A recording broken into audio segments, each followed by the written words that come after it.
Hey, this is Depesh Mandalia. Welcome to the BPM Method podcast, where we go deep into insights related to the brand-driven performance marketing method. Brand-driven being customer personas, insights, offer building, product alignment, looking at your funnel and looking at connecting the psychological pieces together when it comes to advertising and marketing. And performance marketing, which is all about the numbers. It's all about the optimizations, the split tests, the CPMs, the CPAs, the ROAS. And today's guest is going to be someone who I'm not even exactly sure where he sits on that kind of scale of brand-driven performance marketing, but I can tell you something. He has created some massive impact in the industry for his clients and for himself as well. So my guest today is Adil Amarsi. We're going to be going deep into his experience, not just with advertising and marketing, but also with AI as well. So we're all looking at AI as marketers and thinking, how can we use it in our business? How can we use it for ourselves? Whether it's from a personal point of view or a business point of view, making money for ourselves, making money for our clients, making things easier and faster. And we all have perspectives on how that could and should be done. And I've been in this space with AI since 2022, and it is just moving so fast. So today's guest is going to give us some insights into how to make marketing work, how he sees marketing as well, his experiences, as well as using AI for his own work as well. So Adil, great to have you with us here today. How's it going? Hey, I'm doing really good. Thanks, Depesh, for having me. It's going to be fun. Absolutely. So when I talk about brand-driven performance marketing, where are you on the scale?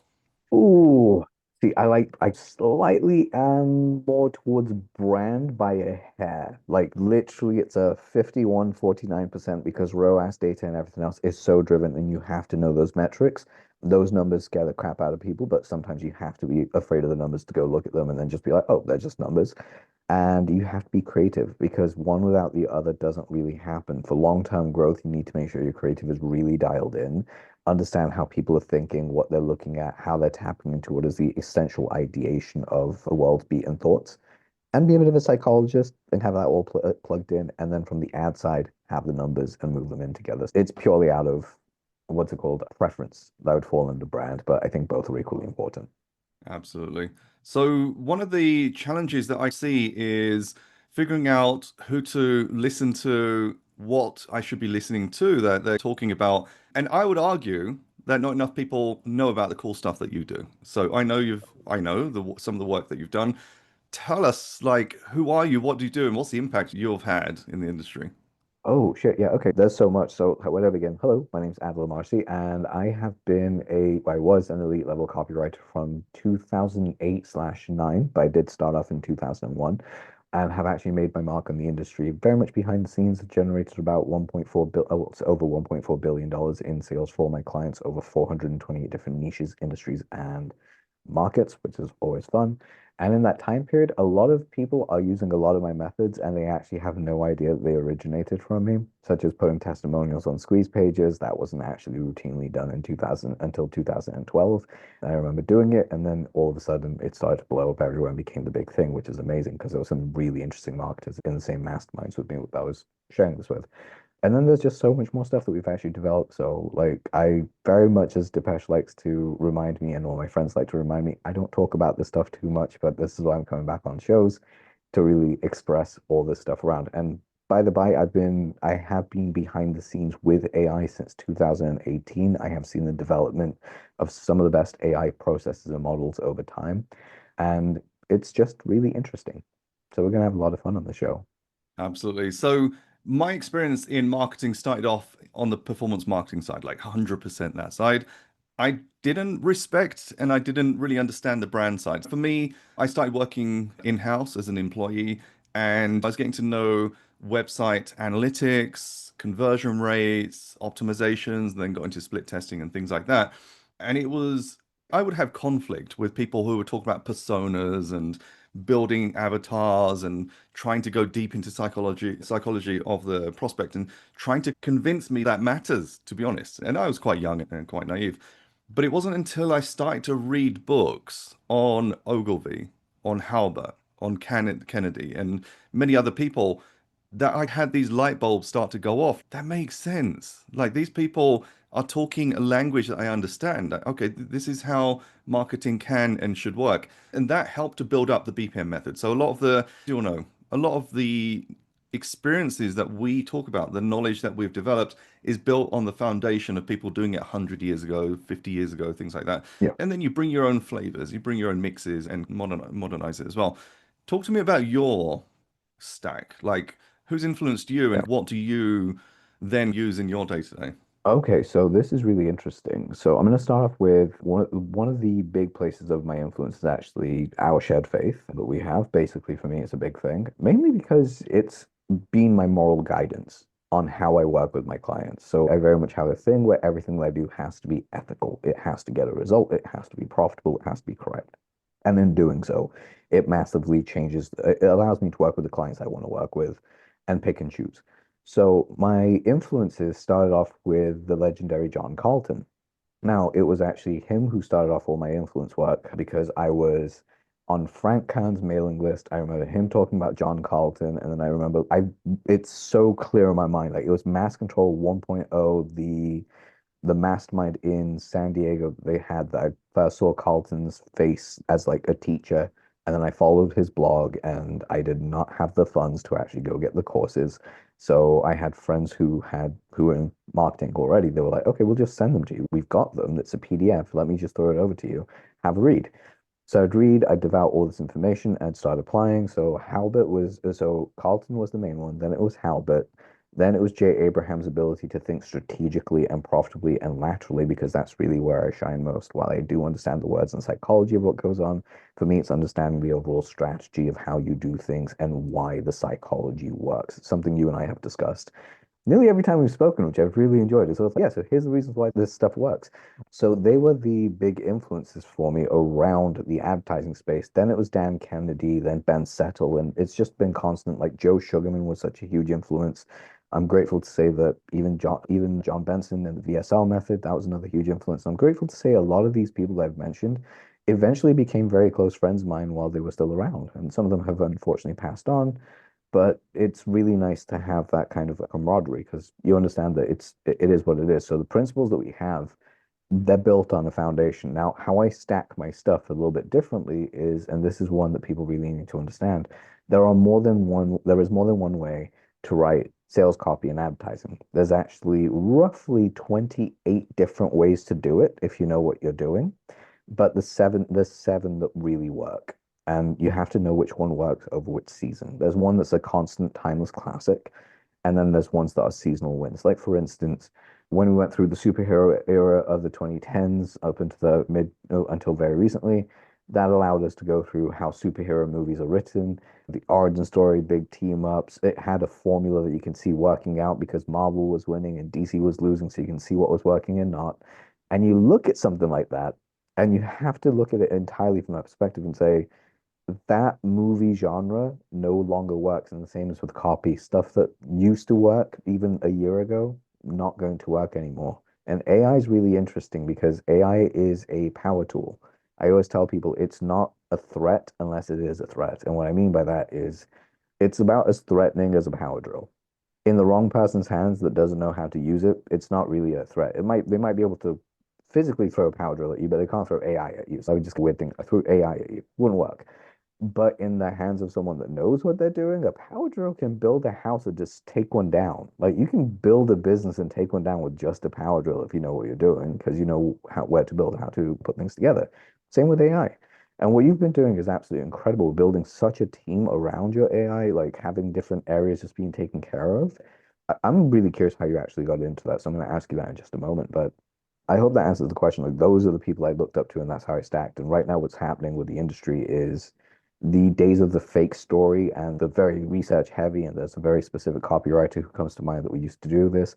That kind of advertising, it works, but it's diminishing very quickly because marketers and buyers have moved on. They're far more skeptical than they've ever been. I like the analogy of AI being a power tool because it can either enhance or ruin what you've got, but it can't create.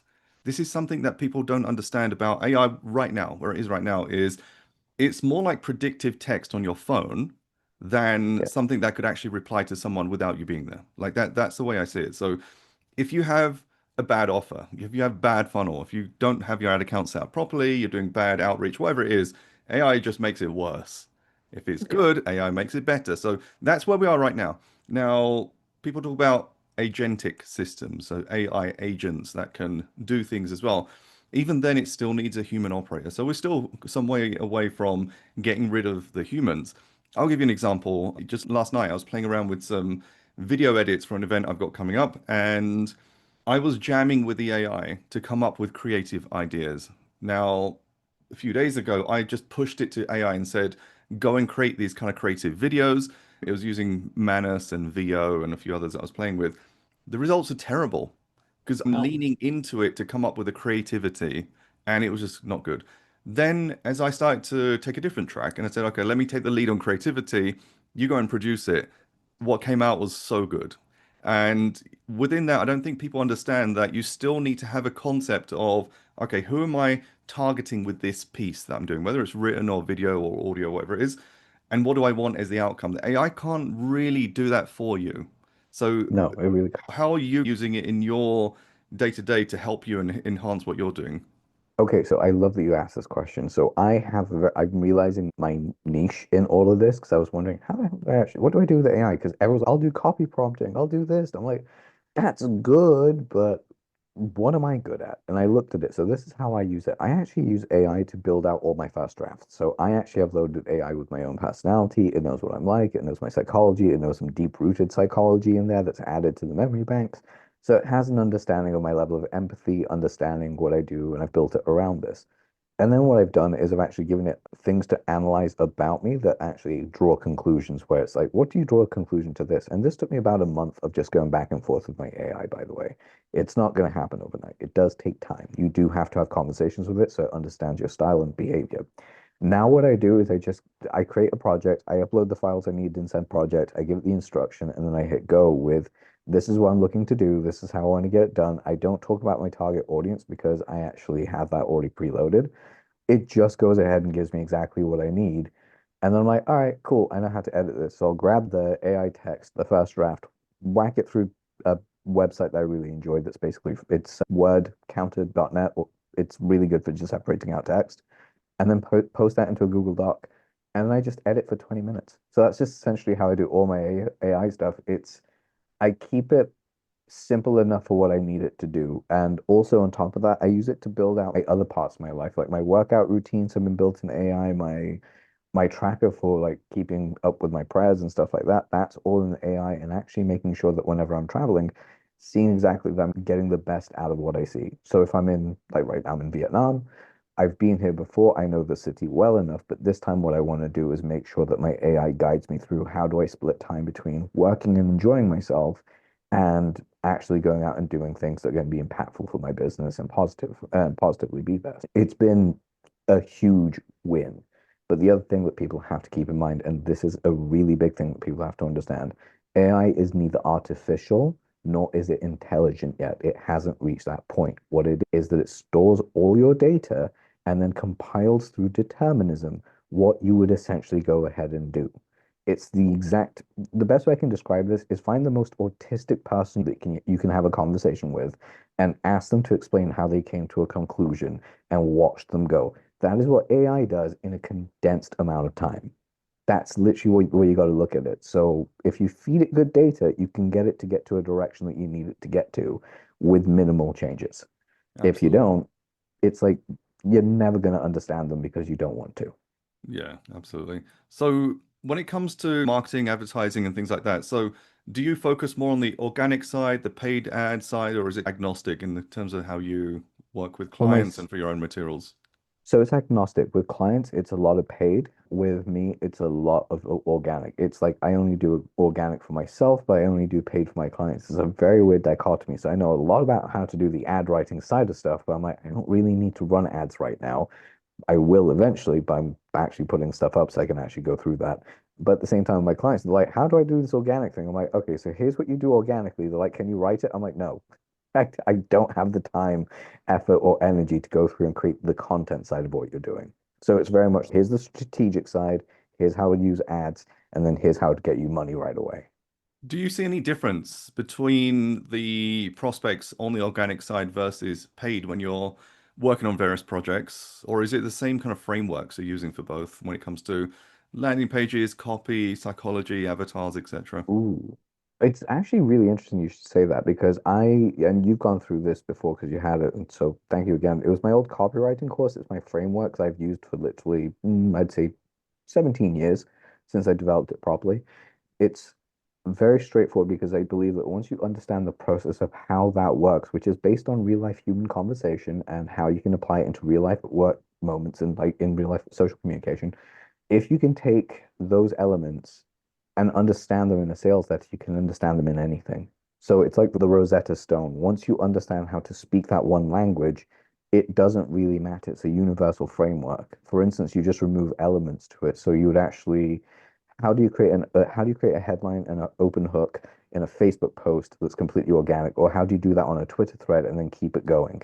You only have 140, oh, so 280 characters, I think it is now, to actually keep it going to the next thread. It's 280 characters per paragraph that you write as a copywriter to really build out this Twitter thread for organic. It's very simple to do. With Instagram, you use almost the same process as you do with Twitter, but what you do is actually shorten out the story and create the visual image that tells the story that's there. I'm still learning about all of this because, as my friend Sam Barefoot once very recently yelled at me and told me off for, lovingly, by the way, was she's like, you're doing some epic stuff, but you're not documenting it correctly. I was like, oh, okay. So I've got to document my stuff better in order to do organic better. So it's the same framework for paid as well, but it's knowing what to remove. Because again, we all know how to get someone to do something we want them to do. It's just how many steps do we add in between the conversation and the non-conversation. Like to get someone that isn't thinking about it to go do something you want them to do, a few more steps. Getting someone that's thinking about it to make the leap to actually go do it, not that many steps. For instance, I know you want to go get a coffee or like a chai. I'm like, hey, do you want to go get a chai? You're not going to be resistant to that. You're going to be like, yes, let's go get one. I was just thinking this. That's paid advertising. Whereas if you're just stood somewhere that I've just met you for the first time and we're hanging out, I was like, hey, man, do you want to go get a chai? And you're like, I don't know you well enough yet. Let me have a conversation with you and see that you're not going to murder me or rob me or some shit. So you have to keep that in mind. And apologies, I keep swearing every so often. One of the things I talk about in my book that I've written on the BPM method is that Yes. once you start to understand the psychology of marketing and how to influence people's decisions almost subconsciously, so they're not really realizing what's going on, it's a dark art and it's a superpower that can be used for good and bad. Yeah. And I'm in the education space, so I'm teaching people how to run ads and marketing and stuff. And sometimes I look at what the principles are and think it can be used in many ways to sell good things to good people, but also sell bad things to good or bad people as well. What are some of the darker arts of marketing that you use that do trigger certain reactions in Ooh. your ads, in your marketing, in your landing pages, that they don't realize what's going on, but you're trickling your kind of ideas, almost like Inception style. So you're kind of just putting your ideas out there to influence them to make a decision. There's some things as I only Depeche, I'm an open book, but there's some things that I cannot speak about like publicly because if I talk about them, they can be used very negatively and can actually be used quite badly. But I will share a few good ones with you guys that are really simple. So I like to weaponize spacing and grammar those and distance. So I weaponize spacing, grammar, and basically all of it together. And the way that you do it with spacing, grammar, and distance is simple. You have to know the rules. The rules of engagement are really simple. So with spacing, so the reason I run all my AI through something like word counter to remove all like the spacing and then put it into Google Docs. So when I hit the enter key, it gives me a line break, not a paragraph break, is because that psychologically has a bigger difference of how it's being read. It's literally a game of milliseconds. Like it's not even, it doesn't fully register, but that tiny gap alone makes such a huge difference in how something is perceived. I'll give you guys an example of this. So imagine for a moment you're reading an email, and as soon as the person has made a line break, it's a paragraph break. It's not a line break, it's a paragraph break. It's a fairly big one. And they're still talking about the thing they were talking about. That little quarter of a second jump to that line break loses momentum, and that momentum completely derails the story. It's saying, then you continue on. It's like you create that unnecessary pregnant pause, and it's not intentional. It just means that the person starts thinking about what they were thinking. It actually makes you sound a little bit less intelligent to your audience as well in their own mind based on biases. So what you do is you move that up. So it's a line break. As a line break, it just continues on and it's quite simpler and easier to do, even if it's something that's intentionally a full stop and a line break, to give it just a small amount of space to breathe. The other is the ellipsis. If you overuse the ellipsis, you sound like you're trailing off and you don't really know what you're saying because everything you're saying ends with an upward angle because you're trying to read something else. It just constantly keeps going up after it's used the first time. Initially, it's an incomplete thought, and you finish with an ellipsis. You don't start with an ellipsis. You just continue on, new space, capital letter, or new paragraph, and you keep going from there. These little rules don't sound like much, but you will be surprised how it works with people taking in information, retaining what's going on, and being able to actually make a buying decision. Because when you understand something is good for you logically and emotionally, you can't deny it. Your brain's already made the decision to make it happen. How you influence that is by doing little things like this, where it has continuous momentum. That's spacing. Grammar is using all exclamation marks, question marks, full stops, ellipses, commas, semicolons. When you're using M dashes and stuff like that, the way I do it is people don't like M dashes. Don't know why, it just because it becomes very hard to read the word together. So what you do is you write the word, you put a space, then a hyphen, another space, and then the word, unless it's something like a word that would have to go together, which is hyphenated. When you do it this way, I know it makes no sense logically or grammatically, but it works in marketing because people actually absorb that information better. They understand what's going on. They actually fully really take that in. And then, of course, finally, when you're looking at distance, there's stuff like it's that and this. So when you say something like this sucks, you create closeness. When you create words that sucks, you create distance. If you use the word it sucks, it actually creates a distance between levels 2 and 4 in how close it really feels to you. And when you're looking at these little dark arts of persuasion, what you're really doing there is creating distance and yearning. So I'm pushing away the problems that you have, giving you my solution by bringing you in nice and close. I'm now also letting your brain run without any friction or understanding, and I'm telling you a story in a way that engages you fully, brings you into my world, and allows you to live your life through my story so you vicariously get to the other side and believe that you can do this too. And now the decision is made because you have no fear of what's going to happen. That's the other part of the dark psychology I use, is I remove as much fear as humanly possible to take any action whatsoever, even not taking action.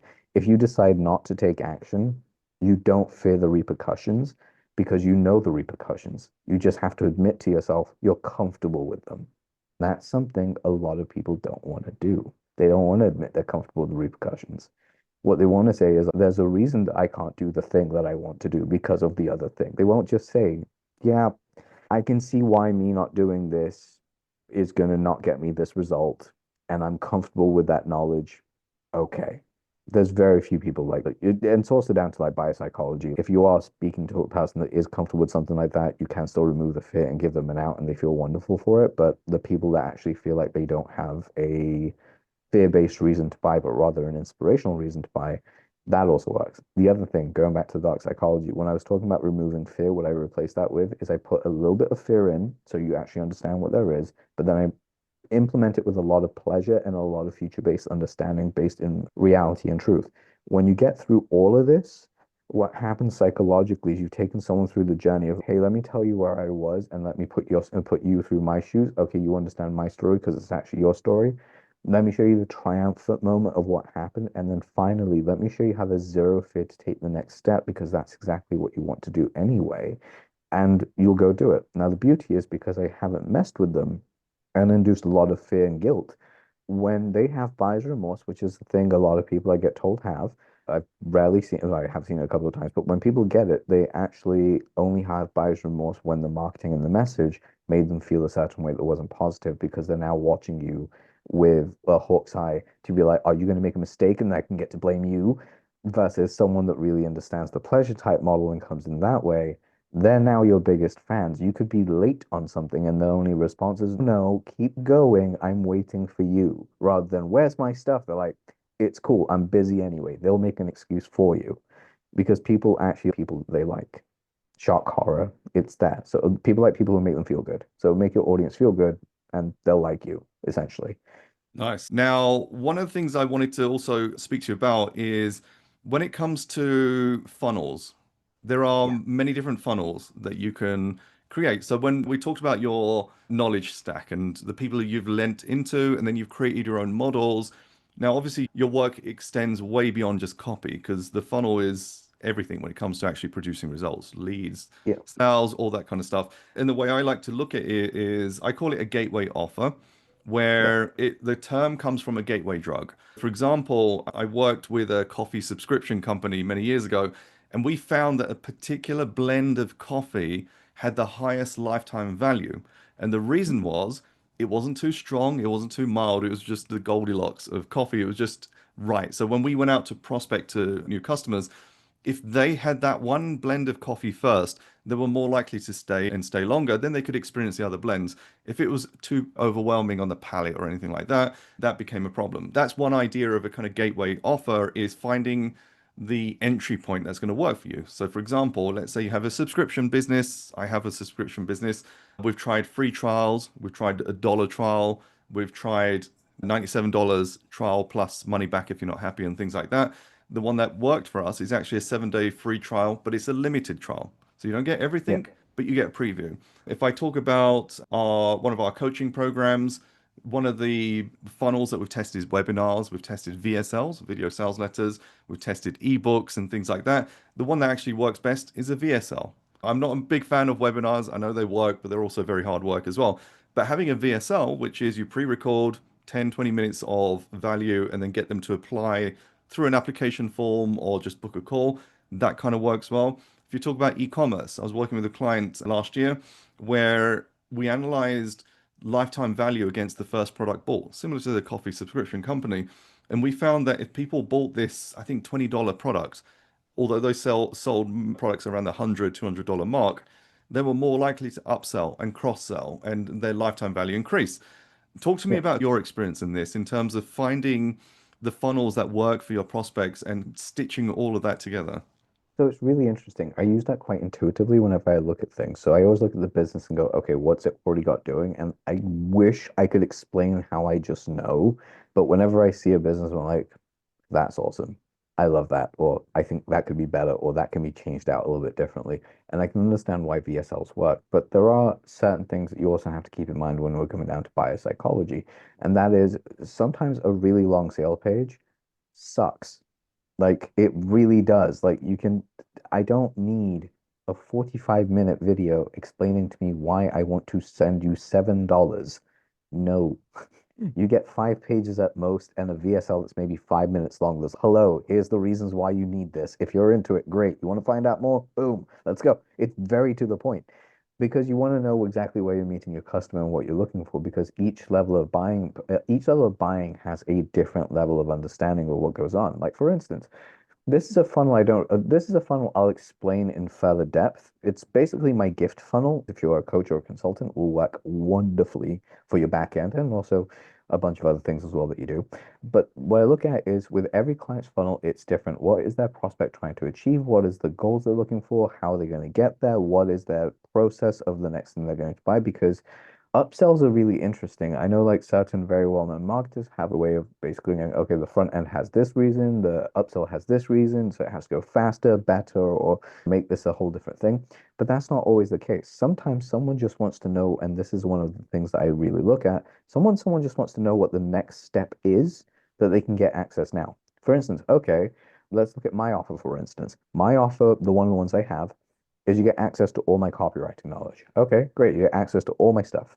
But you don't start off that. What you start off with is, hey, I really need to make sure that my emails are working better because the welcome sequence I have right now sucks, so I need to improve it. Oh, okay, it's only this amount to get started with that? Great. The gateway drug is that I've already given you something that will give you a result. And the next thing that says is, oh, hey, by the way, if you're already writing an email sequence and sending people to go buy stuff, your sales copy probably isn't working as well. Or if it is, it's either sales copy or it's going to be like upsell copy or offer bump copy, or are you looking to revive your dead mailing list?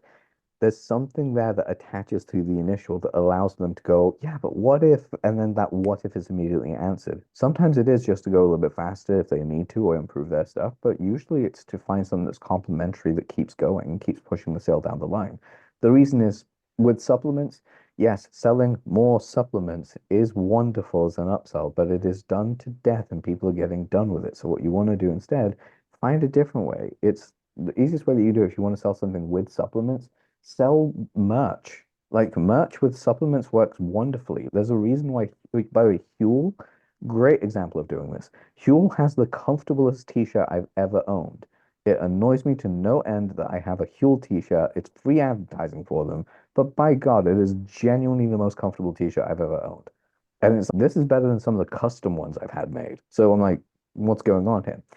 They did really well with their marketing and their advertising because what they understood was the audience was able to actually buy their merch. So they sent you a free sample of their merch with your first order. You're like, holy crap, I got this going, and now you want another one. So some people literally cancel it and then reorder the first edition to get more t-shirts. Other people just order a bunch of their t-shirts online. All of this can be done as an upsell. So if you have a supplement, look at what the next obvious upsell is.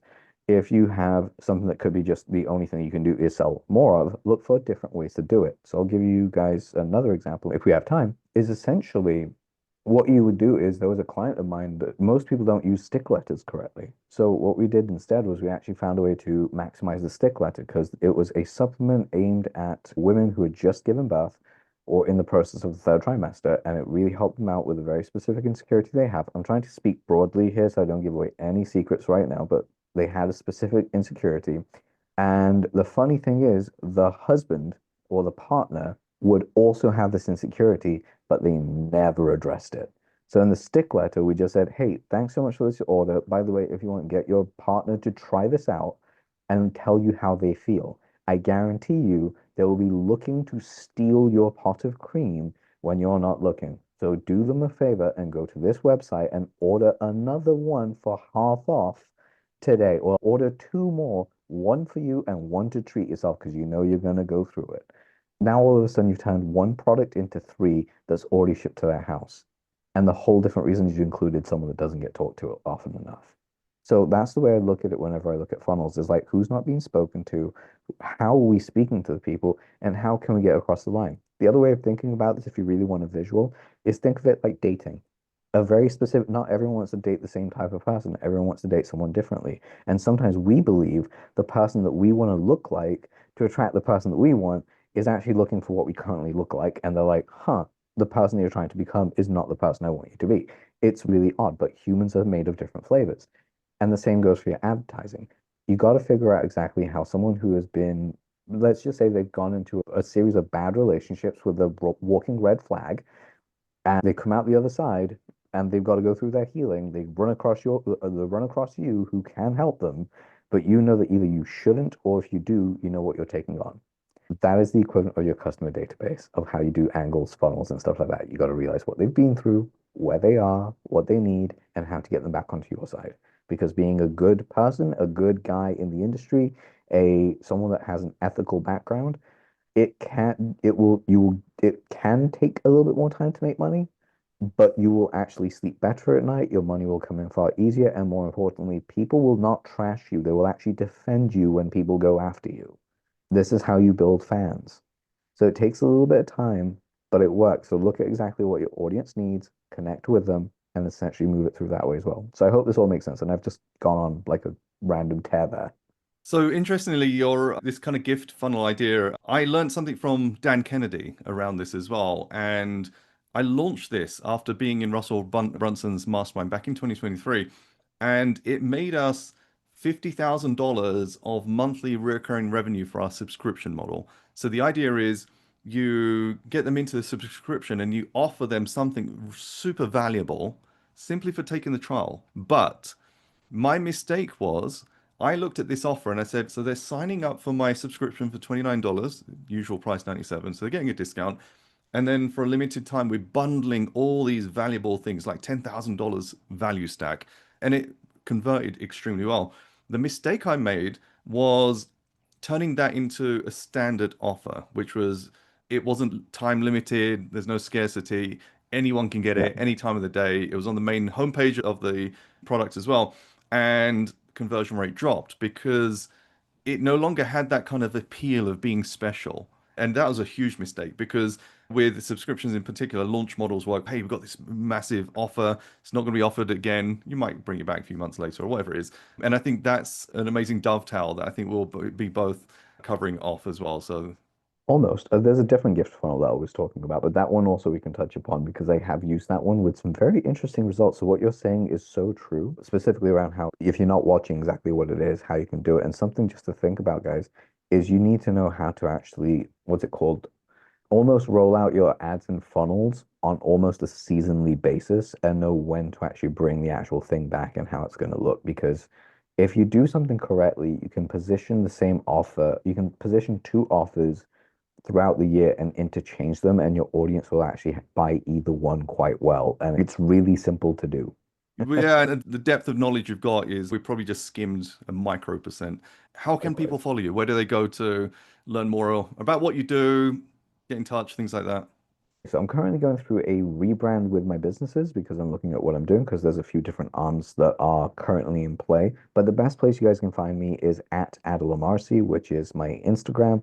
My Facebook, unfortunately, constantly gets filled up to the 5,000 mark limit, and it just really bugs me. So what I tell people is if you're going to follow me on there, just follow me, you'll get content. But the best place to go is my Instagram as I update my mailing list, as I update what I'm doing on there. That'll be the first place that gets talked about it, and you guys will be able to see what we're doing because I'm going to be sharing a lot more of my knowledge and a lot more of my knowledge in a wider variety of things that will really help out with business and understanding of the entrepreneurship journey as well. Amazing. Thank you, Adil. That was the BPM Method podcast where we bring in people that are going to enhance your results with Facebook ads, with your marketing, and actually help you become a better entrepreneur, live the life that you want as well. I'm Depesh Mandalia. It's been a pleasure to host you. See you on the next episode.